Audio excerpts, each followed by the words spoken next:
ಭಾವತೀರಯಾನ ಇನ್ನೇನು ರಿಲೀಸ್ ನಾಡಿದ್ದು ಶುಕ್ರವಾರ ರಿಲೀಸ್ ಆಗ್ತಾ ಇದೆ. ದಿನಗಳು 2 ದಿನಗಳು ಉಳಿದಿದೆ. ಹೊಸ ತಂಡ ಆಗಿರೋದ್ರಿಂದ ಎಲ್ಲ ಹೊಸ ತಂಡಕ್ಕಿರೋ ಸವಾಲುಗಳು ನಮಗಿದೆ, ಸ್ವಲ್ಪ ಜಾಸ್ತಿನೇ ಇದೆ ಅಂತ ಹೇಳ್ಬೋದು. ಹಾಗಾಗಿ ಈ ಒಂದು ತುರ್ತು ಪ್ರೆಸ್ ಮೀಟ್ನ ಇವತ್ತು ಕರೆದಿದ್ದೀವಿ. ನೀವು ಜನಗಳಿಗೆ ಮತ್ತು ನಮ್ಮ ನಡುವೆ ಬ್ರಿಡ್ಜ್ ಆಗಿ ಸೇತುವೆಯಾಗಿ ಕೆಲಸ ಮಾಡೋದ್ರಿಂದ ಒಂದಷ್ಟು ವಿಚಾರಗಳನ್ನು ಜನರಿಗೆ ತಲುಪಿಸೋ ಕೆಲಸದಲ್ಲಿ ನಿಮ್ಮ ಪಾತ್ರ ಬಹಳ ಮುಖ್ಯ ಇರುತ್ತೆ. ಸೊ ನಿಮಗೆ ವಿಚಾರಗಳನ್ನು ತಿಳಿಸಿದ್ರೆ ಅದು ಜನಗಳಿಗೆ ಹೋಗುತ್ತೆ ಅನ್ನೋ ಒಂದು ನಿಟ್ಟಿನಲ್ಲಿ ಇವತ್ತು ನಾವು ಪ್ರೆಸ್ ಮೀಟ್ ಕರೆದಿದ್ದೇವೆ.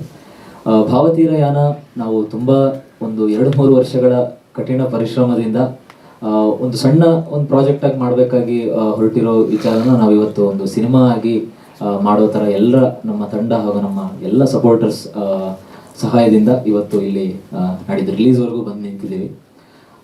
ನಮ್ಮ ಸಿನಿಮಾದ ಬಗ್ಗೆ ಹೇಳಬೇಕು ಅಂತಂದರೆ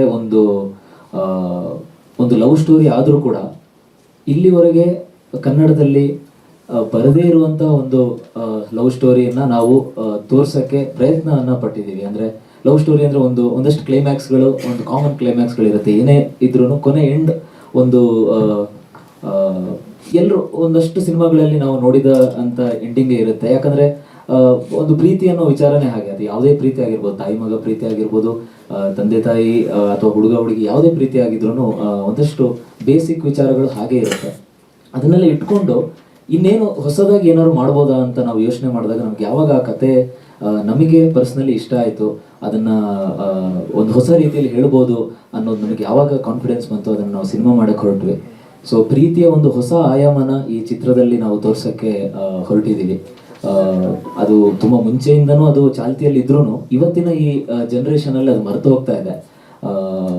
ಆ ಒಂದು ವಿಚಾರನ, ಆ ಒಂದು ಡೆಪ್ತ್, ಪ್ರೀತಿಯ ಒಂದು ಆಳನ ಏನಿದೆ ಅದನ್ನು ಎಲ್ಲ ಜನಕ್ಕೂ ತಲುಪೋ ರೀತಿಯಲ್ಲಿ ವಿತ್ ಎಂಟರ್ಟೈನ್ಮೆಂಟ್, ಸುಮ್ಮನೆ ಏನೋ ಒಂದು ಪ್ರೀತಿಯಾಗಿ ಏನೋ ಒಂದು ಕಾವ್ಯಾತ್ಮಕವಾಗಿ ಇದ್ರೂ ಕೂಡ ಅದರಲ್ಲೂ ಜೊತೆಗೆ ಫನ್ ಎಂಟರ್ಟೈನ್ಮೆಂಟ್ ಜೊತೆಗೆ ಅದನ್ನು ಹೇಳೋ ಪ್ರಯತ್ನನ ನಾವು ಈ ಸಿನಿಮಾದಲ್ಲಿ ಮಾಡಿದ್ದೀವಿ. ಆವಾಗಲೇ ಹೇಳಿದಾಗ 21ನೇ ತಾರೀಕು ರಿಲೀಸ್ ಇದೆ. ತುಂಬ ಸಣ್ಣ ವಯಸ್ಸಿಂದ ತುಂಬ ವಯಸ್ಸಾದವರೆಗೂ ಎಲ್ಲರೂ ನೋಡ್ಬೋದಂಥ ಸಿನಿಮಾ.